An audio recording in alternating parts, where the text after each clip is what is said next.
नमस्कार, मी वचंद्र सतीश कानाळकर, राहणार तळेगाव दिघे. आज मी आलो आहोत दौंड तालुका दौंड जिल्हा पुणे या ठिकाणी.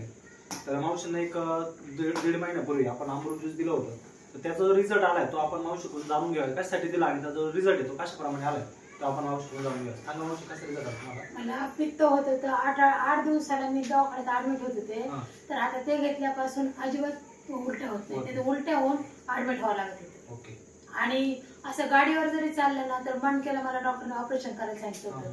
तर गाडीवर बसलं ना की असं हल्ली गाडी याचं पोटात कसं तरी व्हायचं. आता काही सुद्धा होत नाही. म्हणजे पूर्णपणे क्लिअर होऊन हो, ऑपरेशन सांगितलं. ऑपरेशन सांगितलं. आणि तुम्ही दिल्लीमध्ये पण गेला होता? हो, पायी दिंडीत गेले.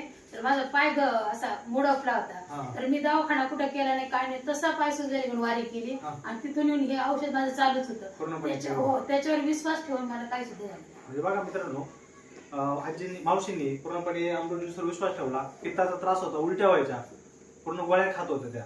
पण आता कुठली गोळी नाही, काय नाही. आणि मणक्याचा त्रास होता, गाडीवर जर चालले, गाडी जर आदळली तर पूर्णपणे त्यांना असं नको नको व्हायचं की काय करू काय नाही. आणि पूर्णपणे दिंडीमध्ये दिंडीमध्ये पायवारी केली. पाय सुजलेला होता, तिथून आल्यानंतर अमृत ज्यूस चालू केलं. पूर्णपणे पाय पण वसरून गेला. आता छान प्रकारे रिझल्ट मावशींना आलाय. तुम्ही पण वापरा, तुम्ही पण बरे व्हा. अमृत ज्यूस तुम्हाला नक्की बरं करेल. धन्यवाद.